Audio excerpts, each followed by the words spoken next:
Okay, Eyal Weizman. You are director, founder of forensic architecture. You have a very interesting history because the Israeli government sent you to London to supervise an exhibition on architecture, Israeli architecture, and you presented some projects of settlements, and that was scandal at that moment. What happened? Just curiosity. It's a little bit of an old scandal, but here's the story. When I just graduated from architecture, I came back to work in Israel. I had an office in Israel. And because I came from London and was assumed to have sensibility to exhibition, etc., I was asked by the Association of Israeli Architects to represent the best of Israeli architecture. And very quietly, together with my partner Rafi Segal, we have prepared what we thought was the best of Israeli architecture, and that was the colonial architecture in the settlements. Of course, we were cynical, but on the other hand, we thought so much architecture was used in the West Bank to suppress human rights, that the occupation of Palestine was not only a military occupation, it was a civilian occupation. This is why we call this exhibition a civilian occupation. And we made a big deal in calling for the responsibility of architects and saying they are responsible for human rights violation. They are part of the occupation. They are like soldiers. Houses are like tanks in taking over the territory. So the exhibition was very straightforward. We showed photographs and plans of Israeli settlements, and these were finally censored, of course. The organization we printed some 5,000 copies, and they were pulped or burned, and the exhibition never happened. Of course, in any case of censorship, what finally happens is that when you censor something, everybody wants to know what was censored. So this exhibition did not appear in the Congress where it was meant to, but it appeared in many galleries and museums worldwide. So that was the beginning of sorts. You are convinced that architecture is not a political activity, ingenuous political activity. It has some very important consequences on people from the perspective of measuring violence. Well, there's two ways really that I think as architects we can think about politics. It is very obvious for any architect. There's no news about the fact that architecture is political. Architecture is about land and money. And land and money in this country, in any country in the world, is a highly political thing. The question is, how can we read politics from architecture? On the one hand, we can look at architecture as if we are archaeologists coming from the future and looking at the ruins of our own society and trying to understand from the remnants, from the built fabric, from some walls. You know, like archaeologists, they found a corner of a building or an old doorway, and they try to tell you a story of society, how they lived, how the economy, how the politics was there, what was the culture, etc. This is one way in which we do. So we feel ourselves right now as archaeologists of the present. No?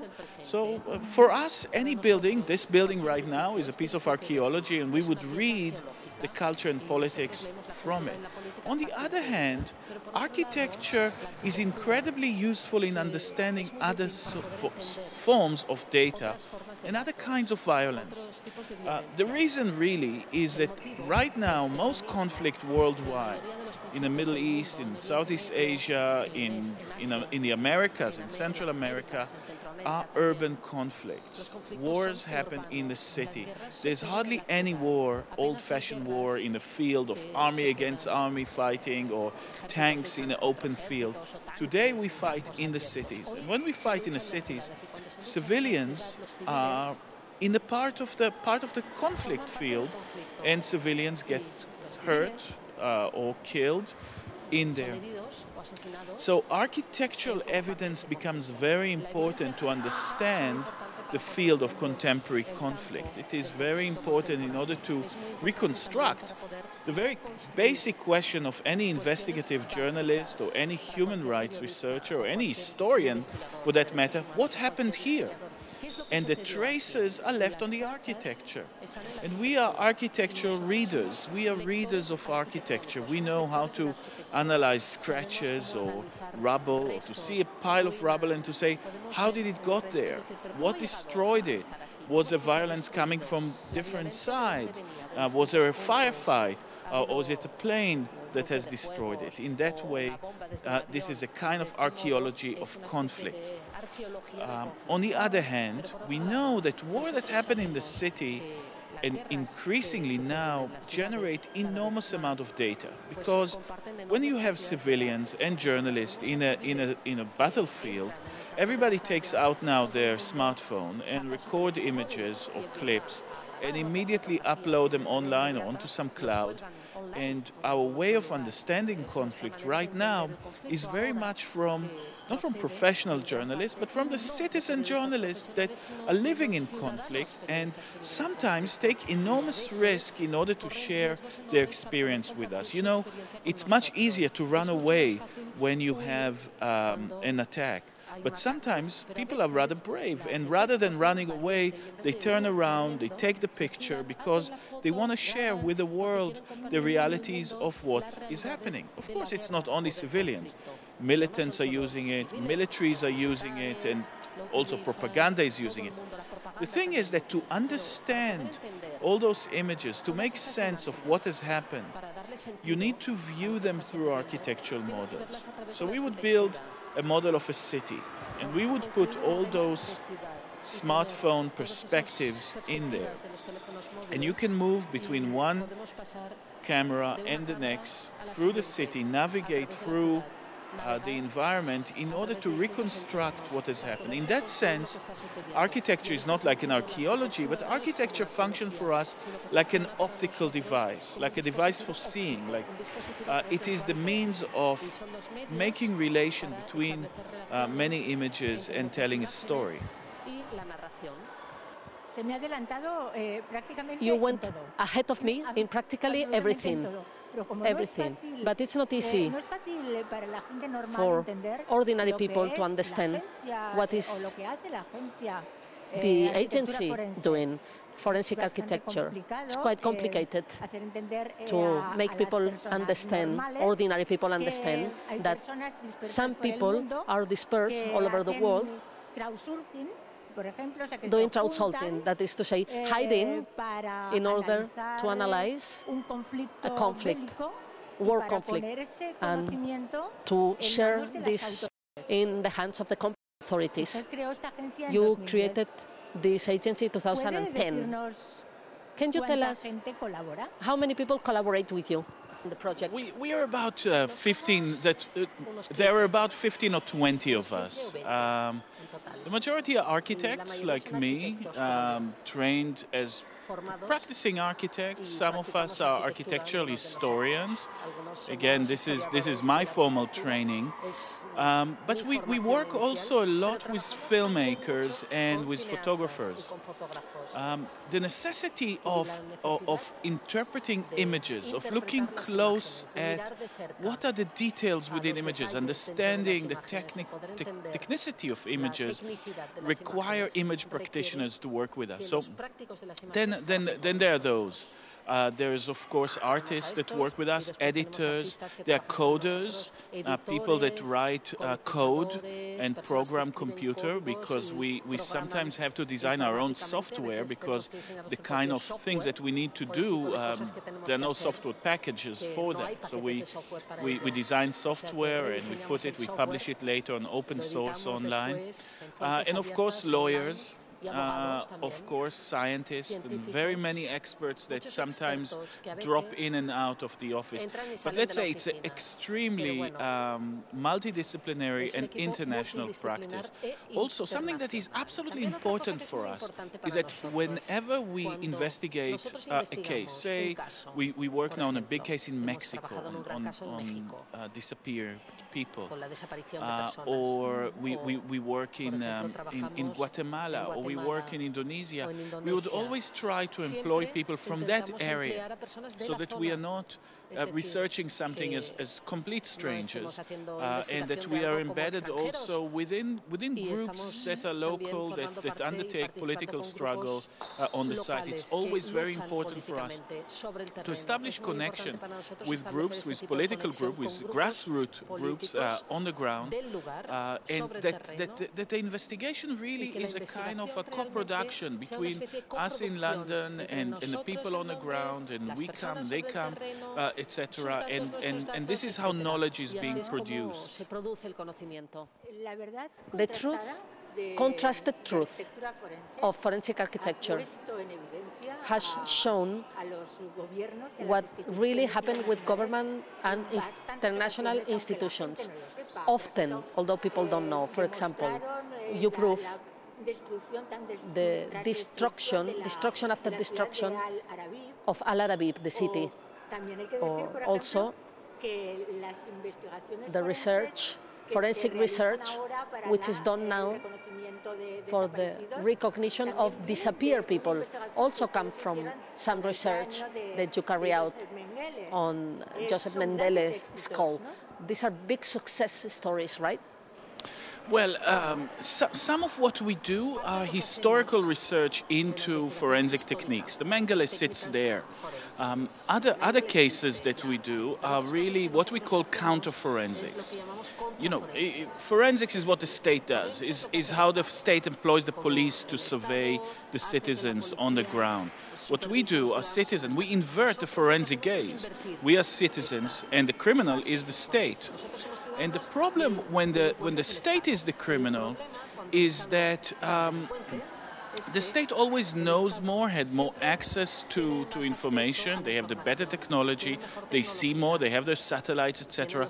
We need to find techniques that mobilize our advantage. That is creativity, our kind of ideas as artists and architects, how we can actually do it. And yes, indeed, we had some success in exposing crimes of state. We made the Israeli state realize that their story of a killing that happened in the Israeli Negev was completely wrong. We showed by taking testimonies from Bedouins on the ground, from activists, that the police story, the police was saying this Bedouin man that we shot was a terrorist, and we shot him in self-defense, and we showed it was the story was completely different. Just a week ago, we released a very big investigation for us that we undertook together with Human Rights Watch and Bellingcat, where we showed that the Americans were bombing a place in Syria, in Idlib, and they claimed that was a community center for Al-Qaeda activists. And we showed, no, what you bombed was a mosque. You did not even know what you bombed, and with 30 to 50 civilian killed in this place. We have shown the Russians bombing hospitals in Aleppo. We showed somehow the responsibility of European nations for drowning of migrants in the Mediterranean Sea. This is a group within our practice called forensic oceanography. They work on the ocean, and we made mapping of boats that were left to die, or that they were collided with other boats and sank, and that the European, the EU agencies that could have intervened and saved people were failing to save them. So you see, we always, we have, everybody's our enemy, no? All states, we don't take any sides in that. And all those states obviously try to defend themselves against us. And all of them, when they try to defend themselves, they're all very similar. When the Kremlin make an announcement, when the CENTCOM, the American Pentagon, make an announcement, when the Israeli government makes an announcement, or when the EU makes an announcement, they always deny. They always deny responsibility. When they cannot deny, when we actually show the evidence, the images, the models, hear it how it happens, they start attacking us personally, or they start attacking, they say, how come architects, how come artists are investigating us? They feel very out of balance because they're not used to this kind of investigation. They're used to journalists, they're used to human rights people doing it, but they're absolutely not used to architects, artists, and filmmakers doing it. And our evidence is very accessible, and it is very often kind of presented online or in newspapers. It's very well covered in the media, because we understand that evidence is not only about discovering the truth has to be made public, the truth has to speak to people, the truth has to move people into political action, and sometimes this is achieved through our kind of techniques. And what you see up there in the exhibition really is the products of our work, and sometimes to some people they could be mistaken as artwork, because they're very visual, they're very captivating, they're films and big images and models, etc. They're very interesting objects, I think, and this is what we hope for an exhibition like that people come to see art, and people are interested in cultural things, and through that we would bring the political issues at stake. Through that we will discuss things that are beyond what is normally the domain of the art. So this is something that is very important for us, to break the borders of what constitute art and bring it into public discussion, into juridical, political and human rights debate, and make those bridges from all directions. Let's hope it's like this. Let's hope people can become aware and be in favor of truth, of course. We have time for two questions only. One of them is whether